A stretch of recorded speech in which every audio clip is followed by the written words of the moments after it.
and welcome back to That's So Auburn, a conversational podcast about anything and everything Auburn. Today's episode, we're joined by Auburn School District Superintendent Dr. Alan Spicciati, one of the most thoughtful and caring leaders I've ever had the good pleasure of knowing. Dr. Spicciati has served as Auburn School District Superintendent since July of 2015, bringing a breadth of experience as a K-12 instructional leader. He holds a double major in music education and performance from the University of Rochester's Eastman School of Music, a master's degree from the University of Washington's Danforth Educational Leadership Program, and a Doctor of Education and Superintendent certification from Seattle Pacific University. Prior to his role in Auburn, he worked as a teacher, principal, administrator, and interim superintendent at Highline Public Schools. He's deeply connected to the Auburn community. Dr. Spicciati is known for his clear vision, respect for the district's strong foundation, and commitment to building partnerships with families, local organizations, and businesses. He's active in Rotary, serves on the Auburn Public Schools Foundation and Cities and Schools Board, and has long been involved in Little League. He's also a very good friend, which is why I'm excited to dive into our conversation today. Hello, Alan. Thank you, Nancy, for that introduction. It's good to see you. Good to see you, too. Thanks for coming out today. So, we always have notes. I think this is going to be a little bit easier to handle than some where I'm not as familiar with the guests. But let's start out, and I'm sure you've probably been asked this a lot of times, but what led you to going into education as a profession? Was that always your goal? It really has been. Go back to high school. I was consumed with music as a student, and my role model was my high school band director, and I wanted to be like him. And I didn't know for sure what I wanted to do, but I knew going to school for music was going to engage my passion, and it was a great journey. And I went into music education, teaching band out of college. I bet you were a great band teacher. What is your favorite instrument? I know your wife, Shannon, is an oboist, correct? She is, yeah. She's very phenomenal. accomplished. Yes. Plays in the Auburn Symphony Yes. as well as other professional groups in seattle and Tacoma. And what's your instrument of choice? So my major was the euphonium, which is like a small tuba. It's a band instrument. It's rarely used in orchestras, but it's common in bands. Also called the baritone horn. And I also learned to play the trombone, which is, similar kind of low brass instrument, but when you're using the slide and everything, and it opens up jazz music and orchestral music. So those two were my passion for a long time. Nice. So do you still play? I don't. I wish I could. It's playing a brass instrument's a very physical thing, and you have like muscle tone that makes a big difference to be able to play at a high level. And maybe I'll pick it up sometime. There you go. So when they say you have to have the chops, they really do mean it. Yeah. Sometimes I wish, like if I were more of a pianist, Yeah. you can kind of sit down and play. But brass is you're kind of all in or out. Well, I bet when you played, you were phenomenal, and I'm sure that the kids loved you as a band director. Yeah. I love that work. I would have been very happy.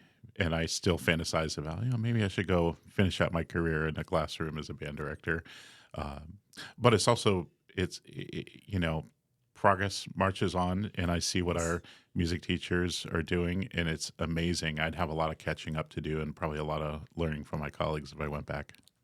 How are the band programs and music programs in the Auburn School District now? Good. We're so proud of them, and it's really robust. And it's a point of pride for me personally as a music educator and somebody who sees the worth and value.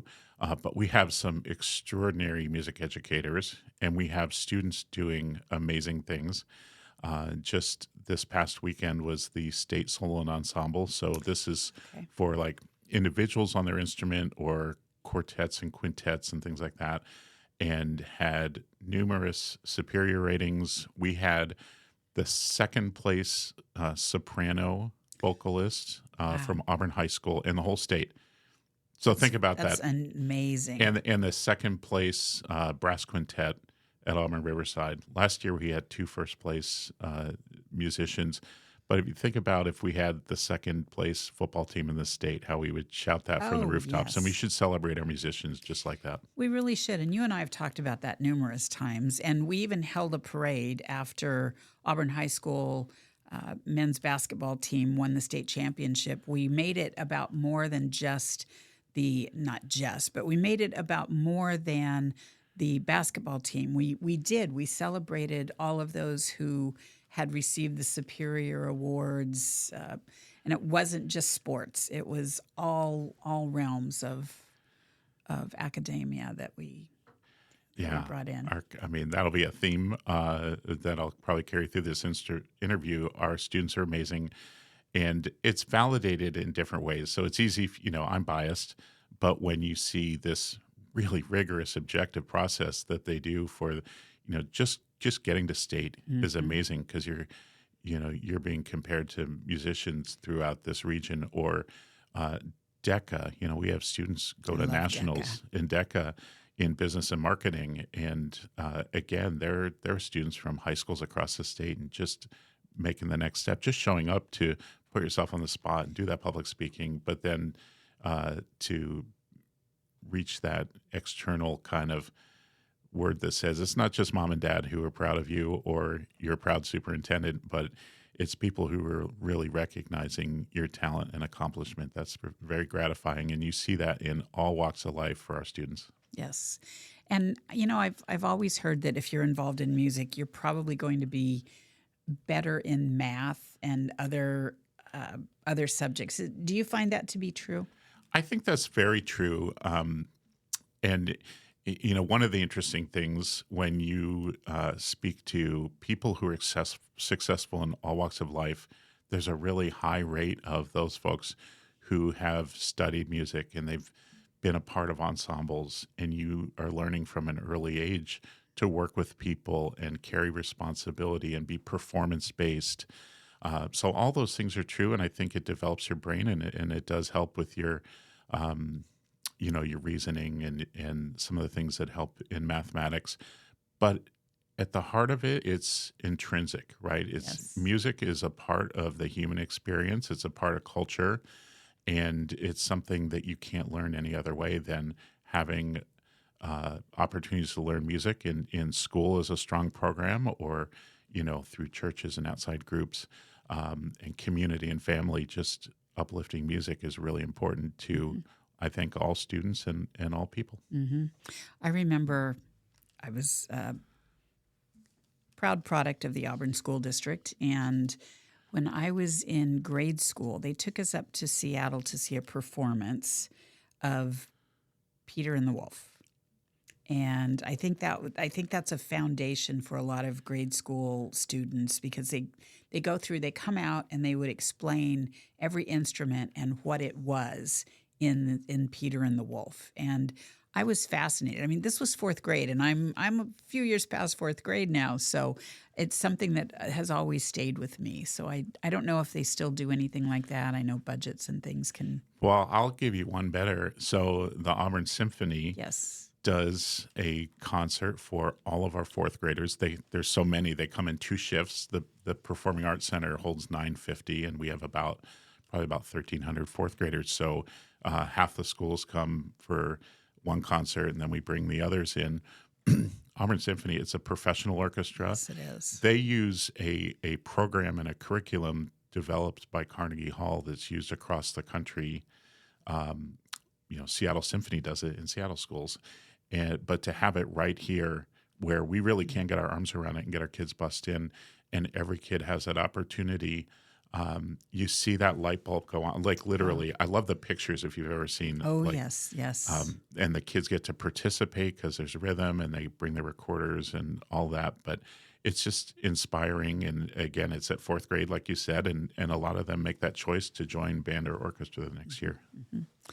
I love it. I love the way that music just has a way. I mean, I don't know about you, Alan, but there are certain songs, and my era is from the 70s, right? I graduated in 79 from Auburn High School. Go Trojans. But I love all of the Auburn schools. But I'll hear a song and it takes me immediately back to where I was when I heard it or what was Mhm. going on in my life at that time. And that's just a gift I think that everyone deserves. Absolutely. And by the way, I should mention that that concert could not happen without community support. So, City of Auburn supports Auburn Symphony. Mhm.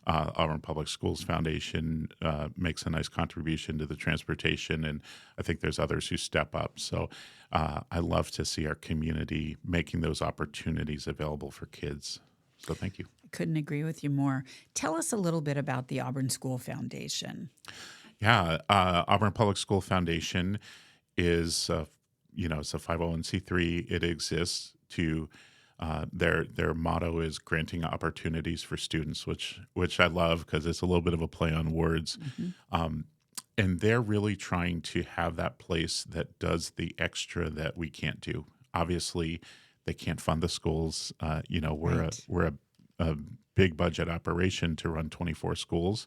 But what they can do is raise funds for things that either we can't pay for or they support projects that are unique and maybe as a system we wouldn't do. But we have a teacher who has a passion. We have a Cascade Middle School teacher who, for several years, has taken students to the Mount Rainier Institute. So Mm. they're doing, I think it's 3 nights at Mount Rainier doing science. It's a life changing opportunity, Oh gosh, and the yes. foundations now. We're not going to have that experience where that's the passion of every science Right. teacher across the district, but the foundation can step up and support that. So they've supported teachers. They do some basic needs work, and they're looking to grow. Our foundation is still pretty young. They've had some great volunteers, and over time, I think it's really going to step up.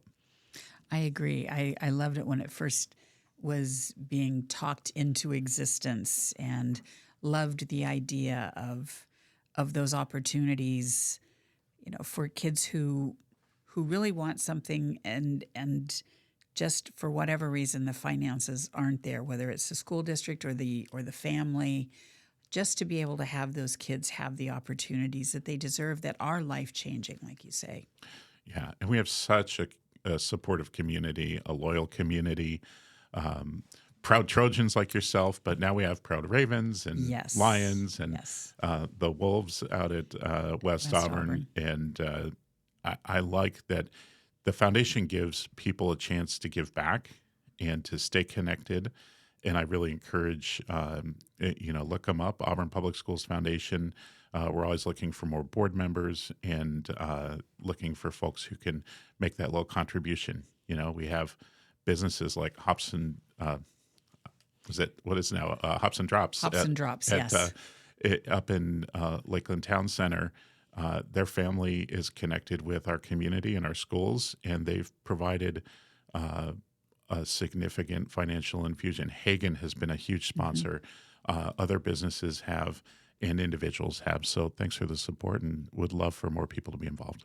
So, what's the website if anybody wants to be involved? Google Auburn Public Schools There you go. Foundation; it will pop up. Excellent. That's always a safe answer. So that's some of the good things that are going on, Alan. I can't even imagine. You have a larger employee count than the city of Auburn does. We're at around 500 with some seasonal workers that add to that. But how many employees? Yeah, we have about 2,500 in the Wow. district who are in a position, and then kind of our version of seasonal employees is like athletic coaches who don't obviously some are teachers or Mhm. school staff, but those who are seasonal people who work at the pool or the stadium or the usher at the Performing Arts Center, some of those or substitutes. But as far as folks who are in positions, teachers, principals, para-educators, bus drivers, custodians, food service, all that, about 2,500. So, what is the biggest challenge for the Auburn School District right now? Yeah. Thanks for asking that. It's hard to narrow down to one, but I'm going to start by talking about, um, particularly on this podcast, Mhm. telling the story of our amazing students and schools and helping our community, inviting our community in and bringing our community in to know um, some of the amazing things. So I just spent a few minutes doting on our high school musicians who have been amazing. I mentioned Decca, but you can just go up and down. Um, I have principals on a regular basis say, "Gosh, I wish our community knew that 99% of our kids are doing the right thing and making the right choices." And it doesn't mean that they don't struggle, that we don't have challenges. Um, but unfortunately, a lot of folks, you have your experience as a student in school. Hmm. You have an experience if you have children, Yes. um, and and that's it. And that may have been 10 or 20 years ago for a lot of our community. How do we get the word out to celebrate our amazing young people and dedicated educators and share? I've shared with you. It's hard to see sometimes when you'll see that meme on Facebook. I wish our schools had shop programs Right. again. We have amazing career and technical education. Yes. We're committed to it. And that's a common theme. You ask about music, you ask about CTE. Auburn School District has not walked away from opportunities for kids. And as the pendulum has swung and, we had no child left behind, Hmm. we stayed connected and committed to those opportunities. So we have the largest auto shop in a high school in the state of Washington. That's been a consistent thread. We have 25 CTE programs that meet all kinds of interests and skill Hmm. sets, and some are, construction related, but some are, like I mentioned, marketing. We have horticulture in all of our schools. We have jewelry making, Hmm. which is a cross credit with arts and with career and technical. Lucky still has a ring that she made in jewelry class when she was at Auburn Yeah, High School. kids love that class. And, Yes, some of these are truly career vocational track. absolutely. We're not going to be pumping out a lot of jewelers. We know that. But kids who learn that discipline, they learn to master a craft. They learn to, the responsibility and the safety and how to use the tools. And it's something that grabs their, if you're 16 and you can make a ring for your girlfriend, that's real. Yes, yes. And then, maybe they go into a different field, but they've had that positive Had experience. that experience, and they still have that if they haven't given it to someone. But Lucky still wears hers. It spins. So she's so proud of herself for learning how to have a ring on top of another ring so that it Oh, will yeah. spin. She They're, loved that class. they're amazing. And then a lot of our, vocational or career and technical CTE, we say now, um, are really more of a career path. Hmm. And so I want to just kind of invite the community to know about a new program, which is a pre-apprenticeship program. We have a construction trades program that's it's a 2-year pathway. The first year is in your home high school, and that's happening right now. And then the second year will be at Auburn High School. So you can take advantage of the really amazing facilities. They have, a shop class with welding booths and just a metal shop. Every Hmm. this wood shop, but they have this state of the art metals Hmm. program. I want to thank our county councilman, Pete von Reichbauer, Yes. who secured a grant to get this program off the ground and came back and said, "We believe in this so much, we're going to invest again." And those kind of things make a real difference. So right now we're looking at, how do we have that finishing opportunity? Could kids build a tiny house? There's a shed behind the auto shop that has kind of stored a lot of cars. We're Hmm. clearing some of that out so that we can do some construction work in a weather sheltered area. But those kind of opportunities are real. We have a connection with I think it's the Northwest Carpenters Institute, that students could go on and go from a pre-apprenticeship program to an apprentice program It's phenomenal. in a union apprenticeship, or could go to a technical college, or could go into the workforce. Hmm. And those are things that Auburn School District has stayed committed to. And sometimes it's hard to get the word out. So getting the word out is really important. And then we do have challenges, absolutely. The one that we're working through right now, I think every school district is just funding.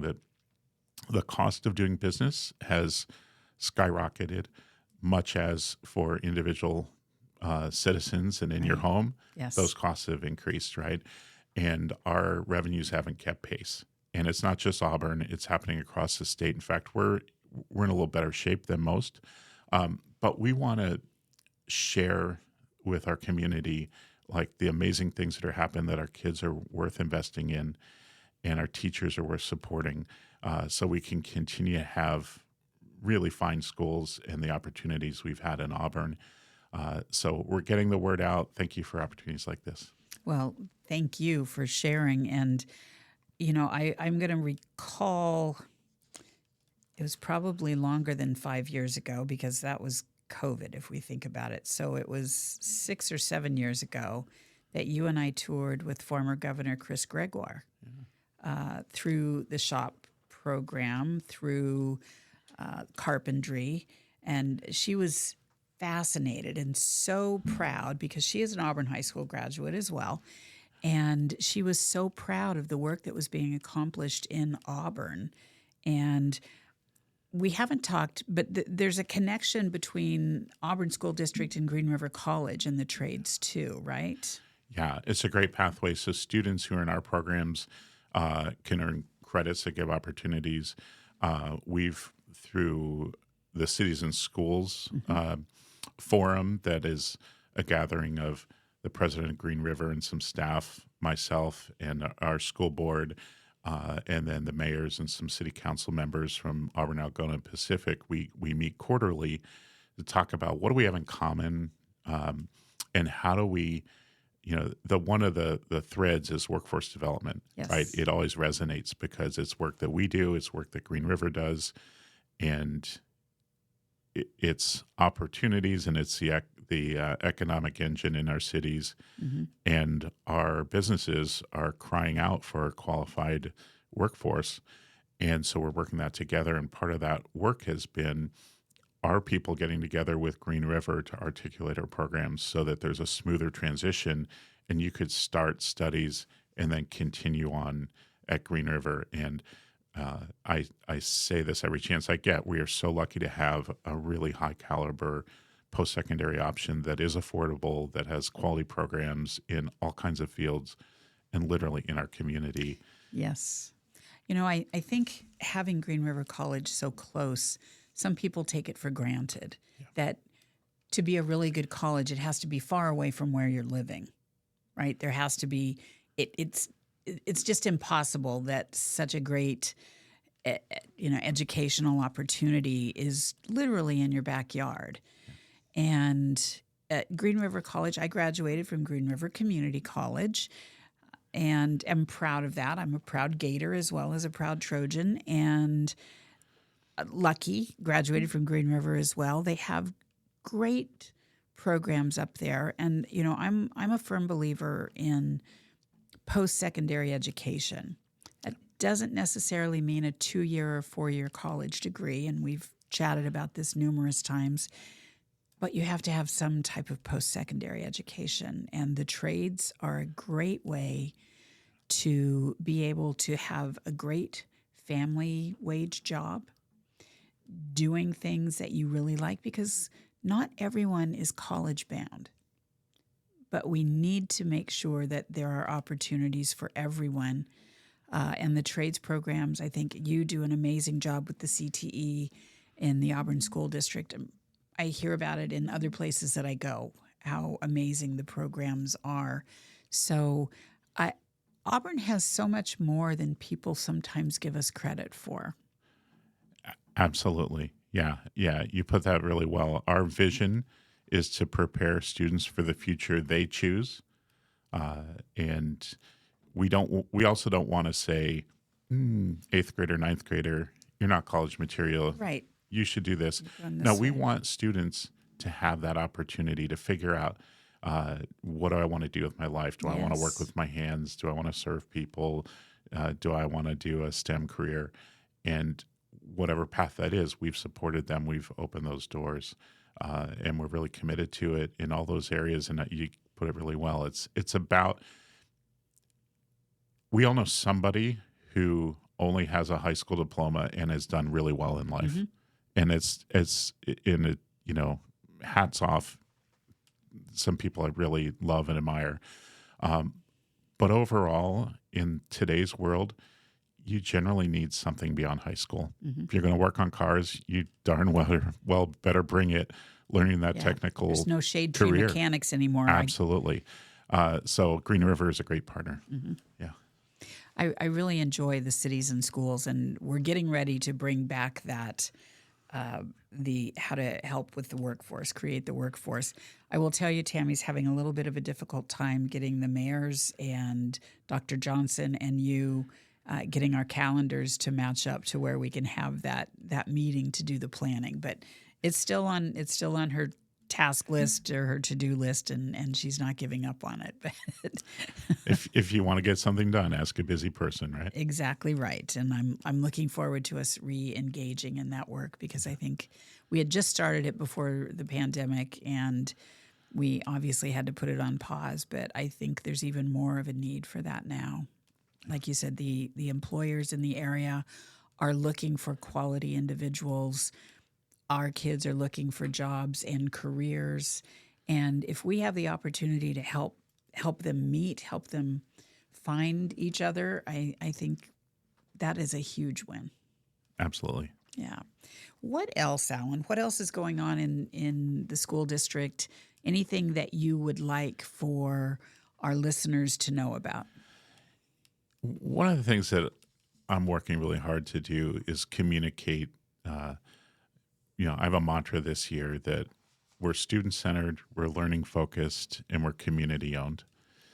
I And love that. I want to be as, common sense, plain spoken about what we do as possible.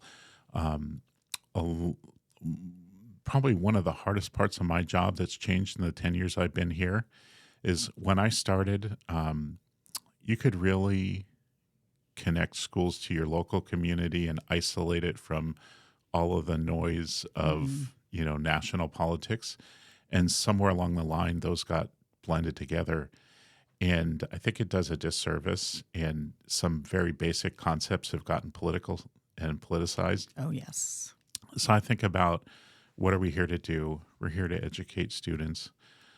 What do parents want? They want their students to have, good mental health and have a future, be able to get a job and move out of the house someday. Um, and everybody wants that. And Yes. so we kind of get into these false dialogues about, people are different and cultures are different. I'm telling you, parents want the same things for their kids. So when we talk about our equity work, what we're really talking about is, how do we be a great school district for all students and all families?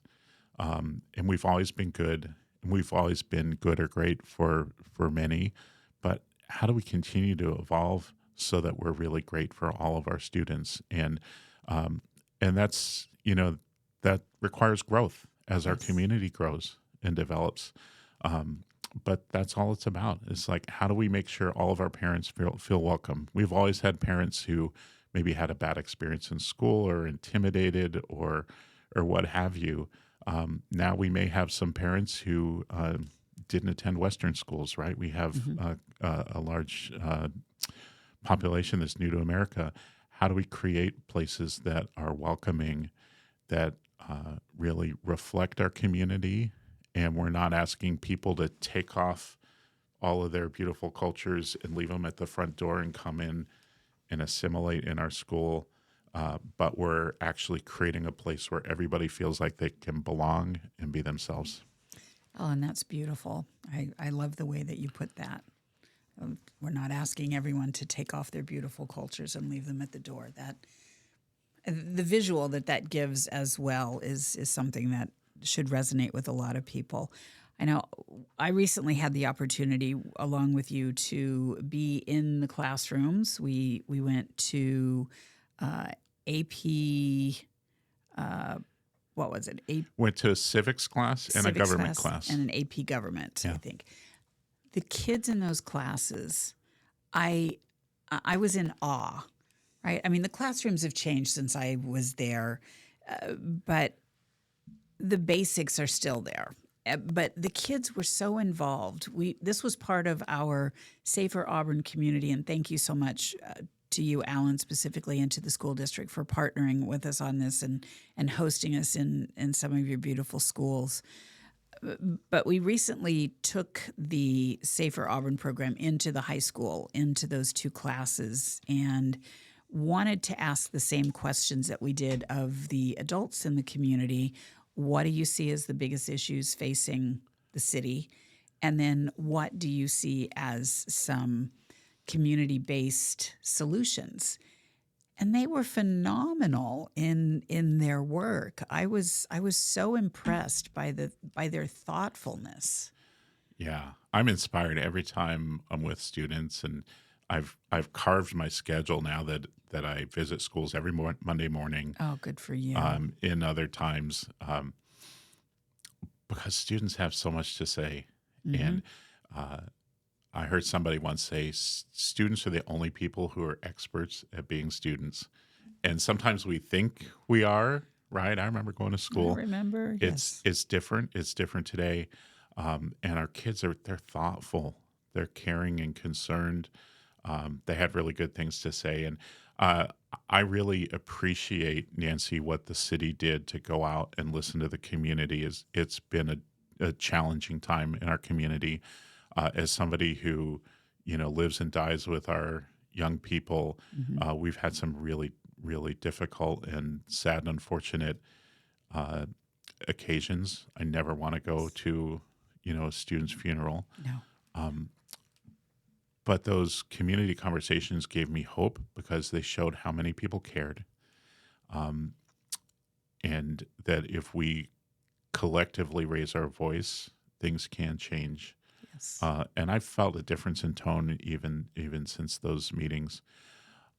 I also was very proud to host these meetings. Like our schools aspire to be the center of the community, and you get that a little more in a small town, I think.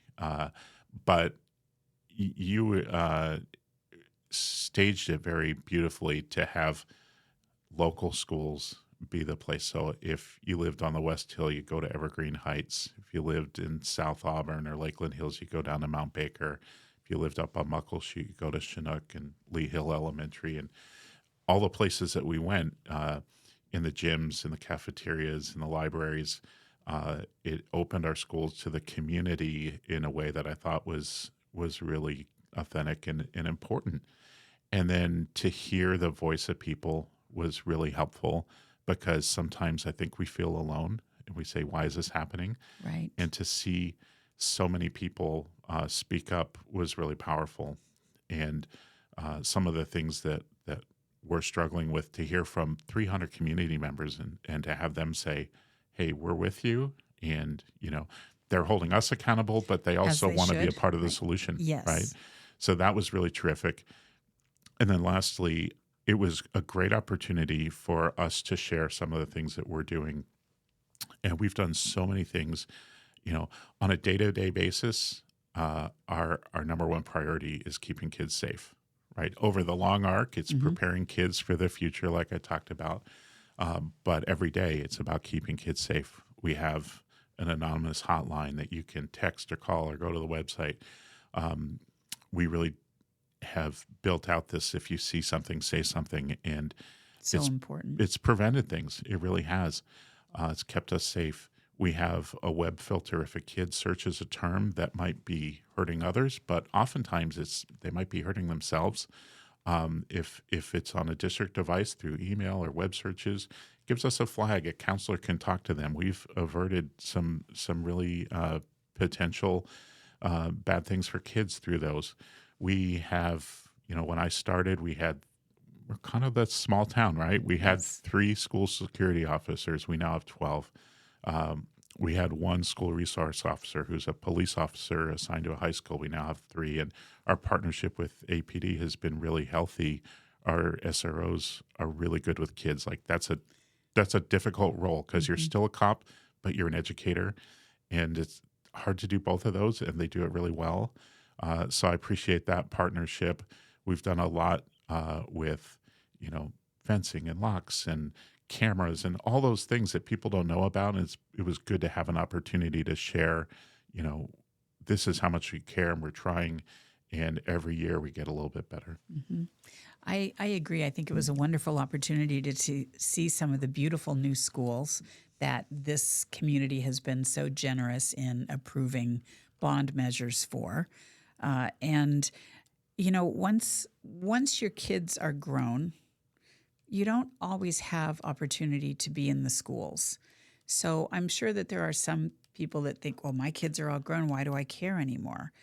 It's for all of the reasons that you were just talking about. And it's the fact that you now have cameras in the schools. There are locks on the doors. There weren't locks on the doors except for at night and weekends when I was in school. The number of access points in schools has changed over time. And just the opportunity for our kids to have a great learning environment. I am just so proud of the voters in Auburn for what they have graciously approved in the past.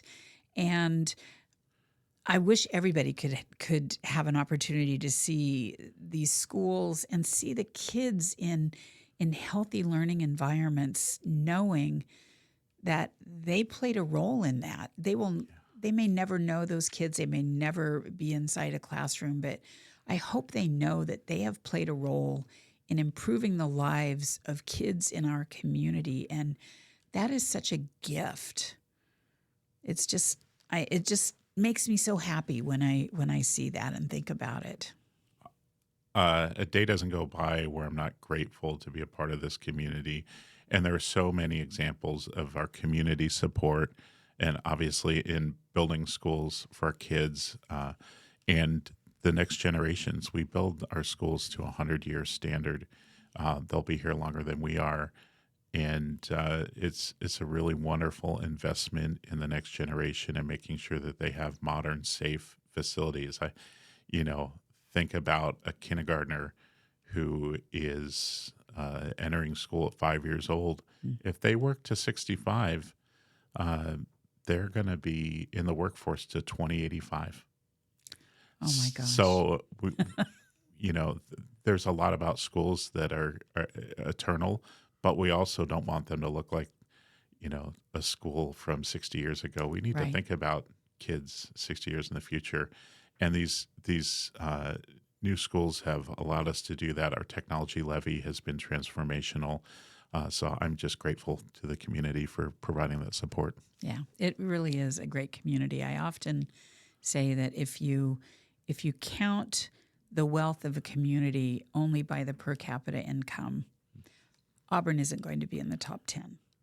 But if you count the wealth of a community by the care and the compassion and the willingness to be involved and to be supportive, I would definitely put us in the top 10, and I would put us up against any other city. 100%. When I came here, the cliche was Auburn's a big, small town. We are big now, but we still have that cohesiveness and just great dedication to the things that really matter. And people look out for each other. I love that here. I agree with you. It's one of the things that I'm the proudest of. Well, Alan, we have talked about a lot of things. There are a lot of other topics that I'm just going to have you come back because there's just so much to talk about. But any final thoughts from you before we wrap up today on what's going on or what you're looking forward to? Yeah, I appreciate the invitation, and I'm glad. Probably 4 or 5 years ago, if you'd have said, you should be on a podcast, you should have a podcast, I said nobody wants to listen to. But you know what?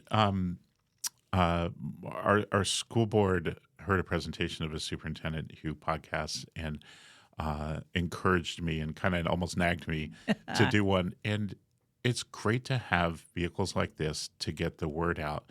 You think about there's less local media than there used to be, right? We used to have a daily paper. We're actually grateful to still have a local paper at all, but their staff's been cut. Our TV, there's really not a lot of local other than 9/11 chasing, right. And so opportunities like this give you a chance to connect on a deeper level, and you might only reach 50 or 100 or 200 people at once, but that's a big deal. Mhm. and it helps to build community and to go a little deeper, because everything we do is that social media scroll today, and to really kind of go and say let's talk about things is good. So I've had the chance to do that on my own podcast, The Recess, and feature stories of some of our great employees. Um, and to answer your question, what am I looking forward to? I'm looking forward to graduation. Oh, And yes. on our podcast, we've been talking to a graduating senior from each high school, and oh my gosh, they're so inspirational. So I'm jacked up again. Graduation is always my favorite day of the year, and we're looking forward to seeing all the families out at Auburn Memorial Stadium. And West Auburn's in the Performing Arts Center. It's going to be a great day, and we're going to finish the school year really strong. Excellent. You know, that's why the name of this podcast is That's So Auburn. I decided because I would look on social media and somebody would be complaining about something and there would be, oh yeah, that's Auburn. That's so Auburn. And I decided it was time to take that back. It was time to take ownership of that and say, yeah, that is so Auburn. We have so many great things going on in this community. It's time that we do a better job of telling the story of what's going on because, yeah, that is so Auburn. You know, it's a great place to be from. It's a great place to raise a family, to have a good family wage job. It's just a great place to be. And I want to make sure that people like you are highlighted because of the amazing work that you do in this community. And I'm proud to call you my friend. I'm proud of the work that you do. And I look forward to more work coming up because there's still a lot to do. But I really want to thank you for being with us today on That's So Auburn. Thank you for the opportunity to share about the schools and for all the great partnership. I appreciate it, Mayor Backus. Thank you. We'll have you back on to talk about the other things too. Thank you.